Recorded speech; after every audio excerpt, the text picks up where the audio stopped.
The streets were quiet, the sky was still dark. While most people were asleep, a 70-year-old man slowly walked toward Jefferson High School. His name was Walter Brooks. He wore the same faded jacket he had worn for years. In one hand was a ring of keys, in the other, a worn-out cleaning cart. Every morning at exactly 5 a.m., Walter unlocked the school's doors. He swept the hallways. He emptied trash bins. He cleaned classrooms. He polished floors. And he did every task with pride. But to most people, Walter was invisible. Students walked past him without saying hello. Some laughed at him. Others pitied him. A few even whispered, "Imagine being 70 years old and still cleaning floors. I never want to end up like that." Walter always heard the comments, and every time he simply smiled. Then he went back to work. Was that Walter's story had started decades earlier. He was born into a poor family. His father worked long hours in a factory. His mother stayed home to raise the children. Money was always tight. There were nights when the family had to choose between paying bills and buying groceries. But Walter's father taught him a lesson he would never forget. One evening, after a long shift, his father sat beside him and said, "Son, becoming wealthy isn't about how much money you make. It's about what you do with the money you keep." Walter never forgot those words. At 18 years old, Walter got his first job. He earned only $85 a week. Most of his friends spent their paychecks immediately. They bought new clothes. They went out every weekend. They chased the appearance of success. Walter did something different. From his very first paycheck, he saved $10. Just $10. It didn't seem important. Nobody noticed. Nobody cared. But Walter kept doing it. Week after week, month after month, year after year. As time passed, Walter got married. He and his wife worked hard to build a simple life.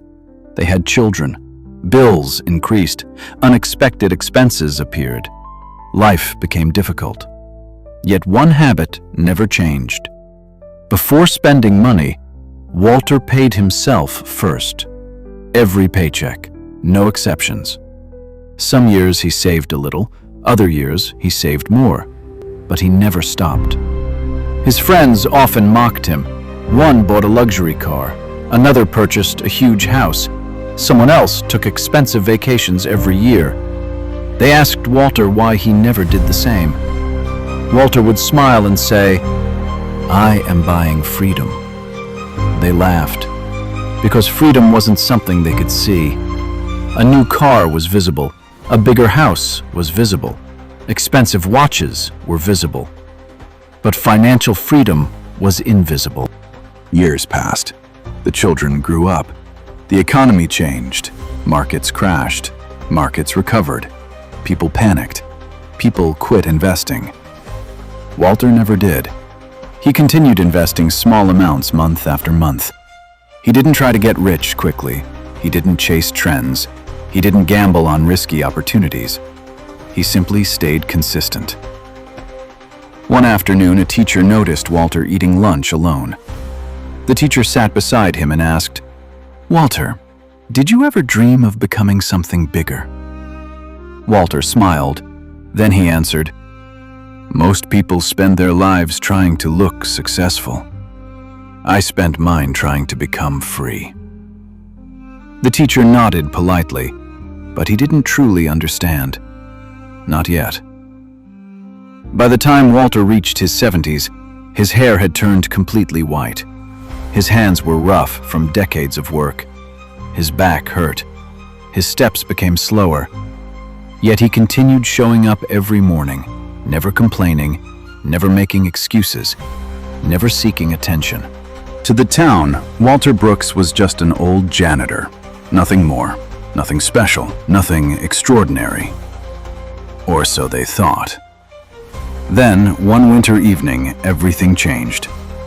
Walter went to bed as usual, and during the night he peacefully passed away in his sleep. There was no drama, no headlines, no public attention, just a quiet ending to an ordinary life. A few weeks later, the town gathered for the reading of his will. Most people expected very little. Perhaps a small savings account, maybe an old house, a few $1,000s, nothing more. After all, Walter had spent his entire life cleaning floors. What could he possibly have accumulated? The lawyer opened the documents. The room fell silent. Then he announced a number that nobody could believe. Walter Brooks had a net worth of $8.7 million. For a moment, nobody moved. Nobody spoke. Nobody breathed. The room was completely silent. A janitor? A man who spent decades cleaning hallways? A man people had laughed at? How could he possibly be worth millions? The answer was surprisingly simple. Walter had never won the lottery. He had never inherited money. He had never built a giant company. He had never become famous. Instead, he followed 4 simple principles. Spend less than you earn, save consistently, invest patiently, never quit. For over 40 years. News spread quickly. Television stations covered the story, newspapers published headlines, financial experts analyzed his life. People everywhere asked the same question. How did we miss this? The answer was simple. Because they judged him by his job title, not by his habits. But the biggest surprise was yet to come. The lawyer continued reading Walter's final wishes. A large portion of his fortune would not go to family members. It would not be used to build monuments. It would not be spent on luxury. Instead, millions of dollars would be donated to scholarships for students at Jefferson High School, the same school where Walter had spent decades cleaning floors. The same hallways where students ignored him. The same classrooms where people underestimated him. Many students cried when they heard the news. Teachers were speechless. Parents were stunned.